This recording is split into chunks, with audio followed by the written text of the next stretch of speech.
Hello दोस्तों, स्वागत है आपका हमारे चैनल पर। उम्मीद करता हूँ कि आप बहुत ही अच्छे होंगे। तो आइए देखते हैं आज का सवाल सेट 47 में से पार्ट 2 है ये, जिसके हम 5 सवाल देखेंगे। परीक्षा कहाँ की? रेलवे ग्रुप बी सीबीटी परीक्षा के सवाल है। ये 29/8/2022 को सेकंड शिफ्ट में परीक्षा हुई थी। तो आज के हमारे पहले सवाल है, हमारी 13 नंबर सवाल है, जिसमें क्या कह रहा है कि अरुण अपने कार्यालय से ड्राइव करना शुरू करता है। अरुण जो है अपने कार्यालय से ड्राइव करना शुरू करता है, पूर्व की ओर 5 किलोमीटर ड्राइव करता है। तो हमने डायरेक्शन देखा था क्या होता है, इस तरफ होता है पूर्व, इस तरफ होता है पश्चिम, ठीक है। और ऊपर की होता है उत्तर और नीचे की ओर होता है हमारा दक्षिण होता है। अब ये हो गया। तो अरुण का कार्यालय कहाँ है? ये यहाँ पर है, ये मध्य बिंदु पर है, ठीक। और वो क्या करता है, मध्य बिंदु से पूर्व की ओर जाता है, मतलब इस साइड जाता है, दाएं साइड या पूर्व की ओर। तो यहाँ पे इसका कार्यालय है, ये 5 किलोमीटर पूर्व की ओर जाता है। ये 5 किलोमीटर इसने चल लिया, ये अनु कार्यालय है, ठीक है। अपने कार्यालय से 5 किलोमीटर चलता है, फिर वह दाईं ओर होता है। अब यहाँ से दायां किधर होगा? तो देखिए, जब व्यक्ति उत्तर की ओर मुख किया था तो उसका दायां किस तरफ था? पूर्व साइड में था। अब जब व्यक्ति उत्तर से पूर्व की ओर आ गया तो इसका दायां भी खिसकते हुए इधर आएगा ना। तो इसका दायां किस तरफ होगा? यहाँ पे पूर्व दक्षिण साइड में होगा, तो इसका दायां दक्षिण साइड में है। अब दाईं ओर मुड़ता है और 4 किलोमीटर ड्राइव करता है। अब दाईं ओर जाता है इसने और 4 किलोमीटर ये चला और पहुंचा कहाँ पे? यहाँ पहुंच गया, ठीक। अब आगे क्या कह रहा है? और 5 फिर दाईं ओर मुड़ता है, फिर अब दाईं ओर घूमेगा। तो जब अब व्यक्ति दाईं ओर घूमेगा तो दाएं किस तरफ होगा? जब व्यक्ति दक्षिण साइड में है तो यहाँ से यहाँ पे आएगा ये। अब जब यहाँ से यहाँ आया तो इसका जो दाया है ये यहाँ से यहाँ ही जाएगा, क्योंकि दाया क्या होता है? क्लॉकवाइज चलता है, ठीक है। दाया साइड क्या होता है? क्लॉकवाइज चलता है किसी व्यक्ति के। तो यहाँ पे इसका क्लॉकवाइज ये है, तो मतलब दाया किस साइड होगा? इस साइड होगा। अब यहाँ पे क्या किया इसने? 5 किलोमीटर फिर चला, 5 किलोमीटर चल के वहीं के नीचे पहुँच गया। 5 किलोमीटर पहले गया, फिर 5 किलोमीटर वापस आ गया, तो ये वहीं पे आ गया, ठीक। अब आगे क्या कह रहा है? उसके बाद वह दाईं ओर मुड़ता है, 3 किलोमीटर ड्राइव करता है। उसके बाद वह दाईं ओर जाता है, दाईं ओर फिर अब इसका दायां किस साइड होगा? और जब व्यक्ति पश्चिम साइड है तो क्लॉकवाइज में दायां इस साइड होगा, तो दायां होगा हमारा उत्तर साइड में, तो इस तरफ होगा दायां। और क्या कर रहा है? 3 किलोमीटर चल रहा है, तो यहाँ से यहाँ तक ये 3 किलोमीटर चला। अब पूछ क्या रहा है? और एक दुकान पे रुकता है। यहाँ पे क्या है? दुकान है, ठीक। ये हो गया। तो उस दुकान से अपने कार्यालय तक पहुँचने के लिए अब इसे किस दिशा में जाना चाहिए? अब दुकान से कार्यालय पहुँचने के लिए इसे किस दिशा में जाना चाहिए? जब व्यक्ति यहाँ पे है, ये कहाँ पे है व्यक्ति ये मेन दिशा पे है, मेन बिंदु पे है। अगर इसको कार्यालय जाना होगा तो ऊपर ही तो जाएगा ना, कार्यालय ऊपर ही तो जाएगा। तो कार्यालय किधर है? ऊपर की ओर है, उत्तर की ओर है। तो यहाँ पे क्या कह रहा है कि अगर उसे कार्यालय जाना होगा अपने दुकान से तो उसे किस दिशा में ड्राइव करना चाहिए? तो उसे उत्तर दिशा में ड्राइव करना चाहिए।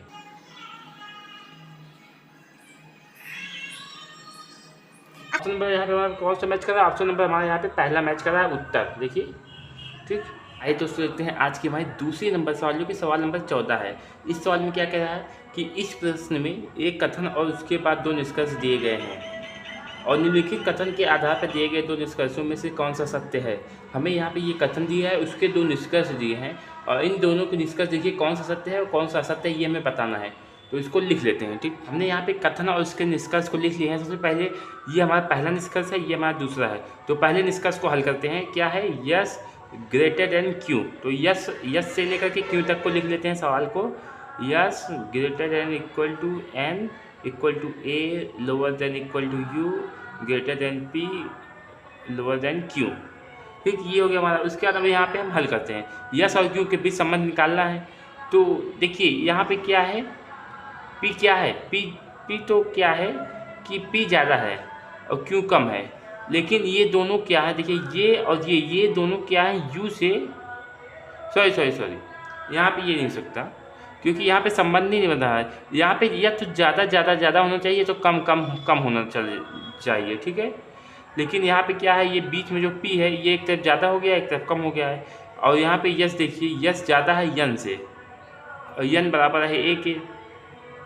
यहाँ पे कोई रिलेशन नहीं बन रहा है, यस और क्यू के बीच का कोई रिलेशन ही नहीं बन रहा। रिलेशन तब बनता है जब संख्या बराबर हो, जब ये मान जो है अक्षर बराबर हो, या फिर जब संख्या बढ़ती हुई चली जाए या फिर घटती हुई चली जाए, तो वो रिलेशन बन जाता है उसमें, क्योंकि ये संख्याएं तो है नहीं, इसलिए यहाँ पे हमारा कोई संबंध नहीं बनेगा। तो ये हमारा क्या है? असत्य है।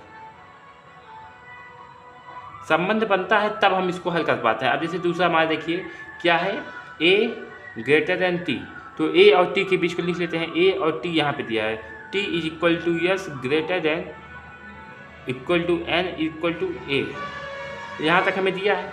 तो हमें यस a और t के बीच के रिलेशन को निकालना है। तो अब यहाँ पर हम आसानी से निकाल सकते हैं क्योंकि n और a आपस में बराबर है। तो क्या हम a की जगह पे n लिख सकते हैं, मतलब ये दोनों को आपस में कहीं भी लिख सकते हैं क्योंकि ये दोनों आपस में बराबर हैं।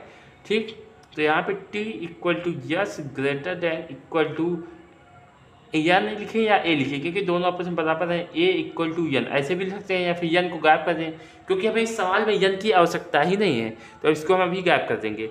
अब यहाँ पर देखिए हमें क्या लाना है इसमें, a और t। तो a यहाँ पे आ गया, टी को लाना है, टी को यहाँ पे कर लीजिए। क्यों? क्योंकि जो टी है वो यस के बराबर है और जो यस है वो टी के बराबर है। हम यहाँ पे इसको कर लेते हैं, टी इक्वल टू सॉरी यहाँ पे ये है ग्रेटर देन इक्वल टू ए। यहाँ पे यन को नहीं लिखेंगे क्योंकि यन की हमें आवश्यकता नहीं है, और यहाँ पे यस भी नहीं लिखेंगे, यस की हमें आवश्यकता नहीं है। तो देखिए ये हमारे रिलेशन निकल के आ गया। अब क्या ये रिलेशन इससे संबंध खा रहा है, T is greater than equal to A, तो टी बड़ा है ए से, मतलब टी सबसे बड़ा है। और इसमें क्या दिया है, ए ग्रेटर देन टी, मतलब ए यहाँ पे सबसे बड़ा है, और जबकि सवाल में क्या आ रहा है, हल करने पे ए छोटा है।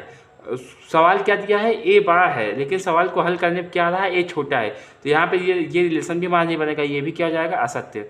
ये निष्कर्ष सही नहीं है। तो दोनों हमारे निष्कर्ष ना एक सही है और ना दो सही है, असत्य है। तो ऑप्शन नंबर कौन सा है यहाँ पे देख लेते हैं। ऑप्शन नंबर हम यहाँ पे देखते हैं, केवल निष्कर्ष एक और दोनों सत्य है। निष्कर्ष ये भी नहीं है, केवल निष्कर्ष एक सत्य है, नहीं ये भी नहीं है। ना तो निष्कर्ष एक और ना ही निष्कर्ष दो सत्य है। हाँ ये सही है, ना ही निष्कर्ष एक और ना ही निष्कर्ष दो सत्य है, क्योंकि दोनों हमारे गलत आ रहा है। ऑप्शन नंबर कौन सा मैच कर रहा है, ऑप्शन नंबर यहाँ पे हमारा तीसरा मैच कर रहा है। तो आइए देखते हैं आज की हमारी तीसरी नंबर सवाल, जो कि सवाल नंबर 16 है। इस सवाल में क्या कह रहा है, देव अपने घर के गेट से पश्चिम की ओर 23 मीटर चलता है। देव अपने छात्रावास के गेट से, देव का छात्रावास का गेट यहाँ पे है, ठीक है। इस गेट से वो पश्चिम की ओर, मतलब इस साइड जाता है कितना, 23 मीटर। तो हम यहाँ पे देख लेते हैं पश्चिम की ओर ये हो गया, और इस साइड हमारा क्या होगा, पश्चिम की ओर जाएगा कितना, 23 मीटर चलता है और यहाँ पे पहुँच जाता है। ठीक, अब आगे क्या कह रहा है, आगे कहता है कि वह वहाँ से बाएं ओर मुड़ता है। तो वह वहाँ से बाईं ओर, तो बाईं किस साइड होगा, बाईं हमारा इस साइड होगा, ये हमारा दाहिना होता है, जो कि वहाँ पश्चिम का दायां किस साइड होगा, इस साइड हो गया, ठीक है। ये दायां हो गया, तो बायां किस साइड होगा, अब इस साइड होगा बायां। तो बाईं ओर चलता है, कितने मीटर चलता है, बाईं ओर घूमता है और 14 मीटर चलता है यहाँ पे, ठीक है। अब उसके बाद फिर वह दाएँ मुड़ता है। अब दायां किस साइड होगा, तो दायां ये हमारा है, तो हमारा दायां क्या था, एंटी क्लॉकवाइज, तो इस साइड निकलेगा, तो दायां हमारा इस साइड होगा।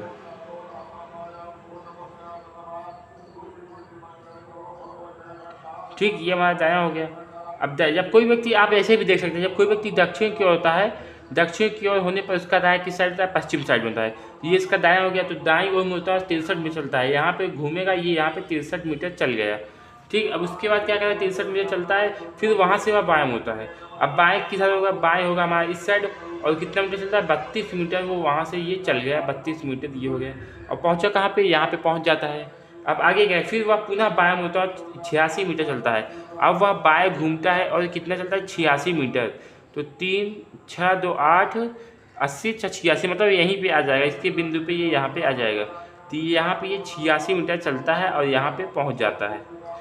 अब यहाँ पे पहुँच गया, आगे क्या कह रहा है, इसके बाद पुनः वह बाएं मुड़ता है। अब बाएं मुड़ता है और कितना, इसके बाद वह पुनः बाएं मुड़ता है, 16 मीटर चलता है। अब 16 मीटर यहाँ पे ये चल गया 16 मीटर, क्योंकि ये 32 है, 32 का था 16, यहाँ पे 16 मीटर पहुँच गया। अब आगे क्या कह रहा है, और चल कर वह एक कैंटीन पर पहुँचता है। ये यहाँ पे क्या है, कैंटीन है, यहाँ पे पहुँच गया। कैंटीन देव के छात्रावास की गेट से कितनी दूरी पे और किस दिशा पे है। तो देखिए दिशा तो हमारी समझ में आ रही है, यहाँ पे ये दक्षिण साइड में है, तो कैंटीन किस साइड में है, दक्षिण साइड में, ये तो हमारा हो गया। अब कितनी दूरी पे है, देखिए 23 चला इधर, ये चला 23, फिर 63 चला, कितना चला ये कुल, ये 86 मीटर चला, ठीक है। क्योंकि 20 और 60 20 80 और 3 3 6 86 मीटर चला, और यहाँ पे देखिए 86 मीटर वापस आ गया। क्या हुआ, 86 मीटर वापस आ गया, मतलब क्या हुआ, जितना चला उतना वापस आ गया, मतलब इसी के नीचे है ये। अब कितना नीचे गया, कितना ऊपर आया, ये तमाम हो गया। अब नीचे कितना गया, देखिए 32 मीटर ये गया और 14 मीटर ये, तो 32 और 4 तो 6 और ये 1 3 1 4 46 मीटर क्या हुआ, ये चला किधर, नीचे की ओर दक्षिण साइड में चला और वापस भी आ गया। 46 मीटर में कितना वापस आ गया, देखिए 46 में 16 वापस आ गया, तो कितना बचा हमारा 30 मीटर बचा। ठीक है, तो ये कितना दूरी पे, 30 मीटर दक्षिण की ओर, 30 मीटर दक्षिण की ओर है। ठीक, 30 मीटर हमारा कहाँ पे है, दक्षिण की ओर। ये हमारा आंसर। ऑप्शन नंबर कौन सा मैच कर रहा है, ऑप्शन नंबर यहाँ पे हमारा चौथा मैच कर रहा है। ठीक है, आइए देखते हैं आज की चौथे सवाल, सवाल नंबर 17। इस सवाल में क्या कह रहा है कि इस प्रश्न में संख्याओं प्रतीकों के एक समूह को नीचे दिए गई तालिका और उसके बाद दी गई शर्तों के अनुसार अक्षरों का उपयोग करके कूटबंद किया गया है। एक तालिका दी गई है जिसमें संख्या दिया गया है और उसके बाद उसका कूटबंद दिया गया है। शर्तों के अनुसार कूटों का सही संयोजन आपका उत्तर है। तो आइए देखते हैं क्या है इसका कूट। तो हमने यहाँ पे इस प्रश्न को लिख लिया है, जो कि ये दिया है 6 एंड 4 इक्वल टू। इसको हमें कूटबंद के अनुसार करना है, ऊपर दी गई तालिका उसके कूटबंद के अनुसार और शर्त के अनुसार भी करना है। सबसे पहले तालिका के अनुसार इसको हल कर लेते हैं। तो 6 की जगह पे हमारा क्या होगा, x हो जाएगा और @ की जगह पे क्या होगा, हमारा p हो जाएगा। ठीक, उसके बाद हम देखते हैं एंड की जगह पे क्या होगा, एंड की जगह पे यस हो जाएगा। 4 की जगह पे हमारा होगा जी। इक्वल टू की जगह पे, इक्वल टू की जगह पे क्या होगा, आप जल्दी से देख के बताइए क्या होगा। देखिए, तो यहाँ पे अगर हम देखते हैं तो आर होगा, आपने सही बताया, इक्वल टू की जगह पे आर हो जाएगा। अब देखते हैं आगे क्या है कि शर्त दिया है, शर्तों कौन सा हल करते हैं। पहला शर्त क्या है, यदि पहला घटक एक प्रतीक है, पहला घटक क्या हो, एक प्रतीक हो, इसको प्रतीक होना चाहिए और अंतिम घटक एक संख्या होनी चाहिए, अंतिम घटक एक संख्या होनी चाहिए। तो यहाँ पे ये गलत है। पहली जो पहला घटक है वो संख्या है, अंतिम घटक प्रतीक है। सवाल में उल्टा कह रहा है कि पहला घटक प्रतीक होना चाहिए जबकि पहला घटक संख्या है, तो ये हमारा पहला शर्त नहीं लगेगा। दूसरा देखते हैं क्या कह रहा है। दूसरा कहता है यदि पहला घटक एक सम संख्या है, यदि पहला घटक एक सम संख्या है, यहाँ ये सम संख्या तो है 6 है, 6 है सम संख्या, जो 3 से पूर्णतः विभाज्य हो। ये 3 से भी विभाज्य, 3 दूना 6, 3 से पूरी चली जा रही है, तो इसे थीटा के रूप में कूटबंद किया जाना चाहिए। तो शर्त के अनुसार इसकी जगह पे हमें थीटा लिखना है, यक्स नहीं लिखना है। ये हो गया। आगे क्या कह रहा है, यदि दूसरे और तीसरे दोनों घटक पूर्ण वर्ग है, दूसरा घटक और तीसरा घटक दोनों पूर्ण वर्ग है, तो यहाँ पे ये संख्या ही नहीं है, तो ये पूर्ण वर्ग क्या होगा, तो ये हमारा तीसरा शर्त भी नहीं लगेगा। ठीक है, अब सबको जो हो गया हमारा शर्त हो गया, जो जैसे बचा उसको ऐसे लिख दीजिए PSGR। यहाँ पे ये हमारा आंसर हो जाएगा। ऑप्शन नंबर कौन सा मैच कर रहा है, ऑप्शन नंबर यहाँ पे हमारा दूसरा मैच कर रहा है। ठीक है, आइए देखते हैं आज के हमारी लास्ट 5वीं नंबर सवाल, जो कि सवाल नंबर है हमारी 19 नंबर सवाल। देखते हैं क्या कह रहा है कि ये देखिए HIJKLM और N 7 डिब्बे हैं, तो सबको सातों को लिख लेंगे। HIJKLM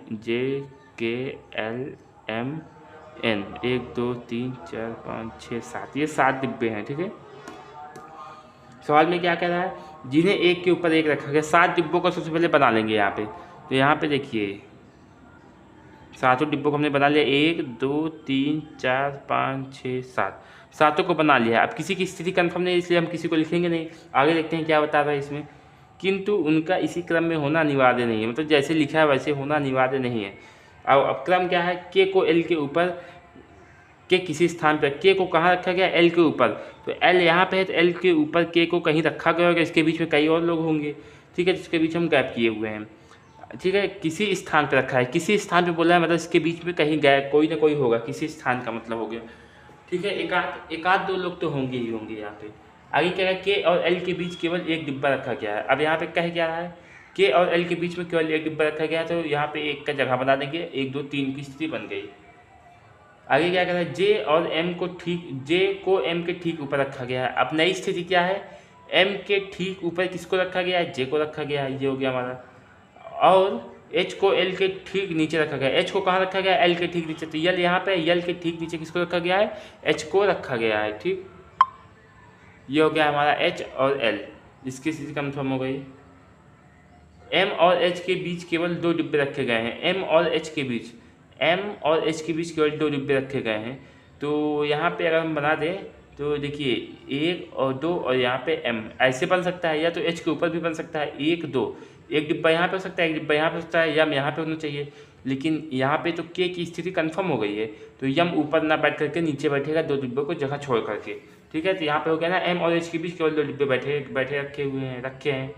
l और n के बीच केवल एक डिब्बा रखा गया है, l और n के बीच एक डिब्बा है, l और n के बीच। तो अगर हम n यहाँ पे रख दें तो l और n के बीच एक डिब्बा हो जाएगा। लेकिन के की स्थिति तो कंफर्म हो गई है, तो यहाँ पे एन नहीं बैठेगा। तो एन को देखें नीचे कई जगह है, तो एल और एन के बीच, एल और एन के बीच एक डिब्बा है। तो एल और ये अगर हम एन को यहाँ रख दें तो देखिए एल और एन के बीच क्या हो गया, एक डिब्बा आ गया एच। हाँ ये हमारा सही है, यहाँ पे एन बैठेगा। आगे क्या कह रहा है, एन और के के बीच कितने डिब्बे रखे गए हैं, एन और के के बीच कितने डिब्बे रखे गए। सबसे पहले इसको हम डायग्राम बना लेंगे।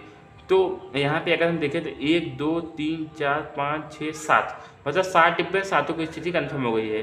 तो अब हम इसको बना लेंगे वैसे का वैसे ही। यहाँ पे के रखेंगे, यहाँ पे एक डैश करेंगे, यहाँ पे एल रखेंगे, यहाँ पे एच रखेंगे, यहाँ पे एन रखेंगे, यहाँ पे डैश रहेगा, यहाँ पे एम रहेगा। लेकिन यहाँ पे अगर हम देखें एम और एम के ठीक ऊपर जे बैठा है, तो यहाँ पे जे बैठेगा। अब बचा कौन है वो देख लीजिए। तो एच हो गया है, आई बचा है, आई को हम यहाँ बिठा देंगे, ठीक है। अब पूछा सवाल में क्या है कि एन और के के बीच कितने डिब्बे रखे गए हैं। ये हो गया एन और ये हो गया के, इन दोनों के बीच में कितने डिब्बे हैं, तो 1 2 3, तो 3 डिब्बे रखे गए हैं, 3 डिब्बे हैं एल और एन के बीच। तो ऑप्शन नंबर कौन सा मैच कर रहा है, ऑप्शन नंबर यहाँ पे हमारा दूसरा मैच कर रहा है, ठीक।